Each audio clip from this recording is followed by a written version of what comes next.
ګرانو کتونکو ولب خان شیرپوه یم موجود یم په مرزو کې چېرته چې شل پمپ دی هغې ته بلکل مخامخ دلته کې د دوو ترورو بچو ترمنځه په پیسو باندې لانجه وه په لانجه کې روان شوي دي په یو بل یې ډزې کړي دي دوه کسه دې کې مړه دي یو ویلې کېږي چې د هغې طرف نه دی بل ویلې کېږي چې د دې طرف نه دی دا هم ویلې کېږي چې دا یو پکې میلمه و ډزې دې ځای کې وشولې خلکه به تپوس کوي چې د مرزو کې دا ګڼه ګوڼه څه ده نو پولیس هم راغلي دي په موقع باندې دواړه چې کوم دی نو 400 اسپتال ته هغه واستولی شو خو په دې موقع باندې زه دې پښتنو ته یو پیغام ورکوم ډېر عجیبه شانتې را په ځمکو باندې او په پیسو باندې بل اوس په ترخه کې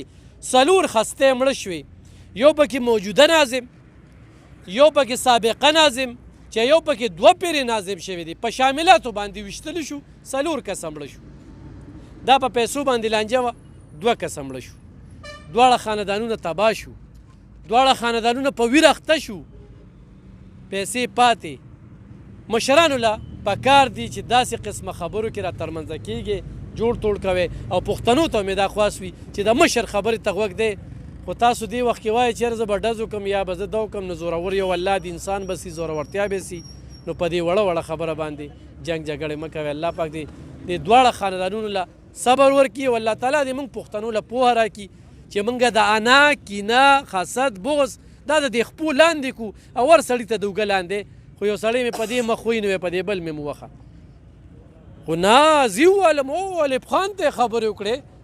زما خو دونه تعلقات چې دي سیچو مې هم پېژني او ډي پي او مې هم پېژني په دې قبر کې مې نه دی سیچو په کار راځي نه مې ډي پي او په کار راځي خپل بچي مې په کار نه راځي نو دا زورورتیا مې څه په کار راشي انسان څه شی دی خو بهرحال دا واقعه دلته کې شوې ده خفګاني واقعه ده که نه څوک وې په موقع باندې تاسو شو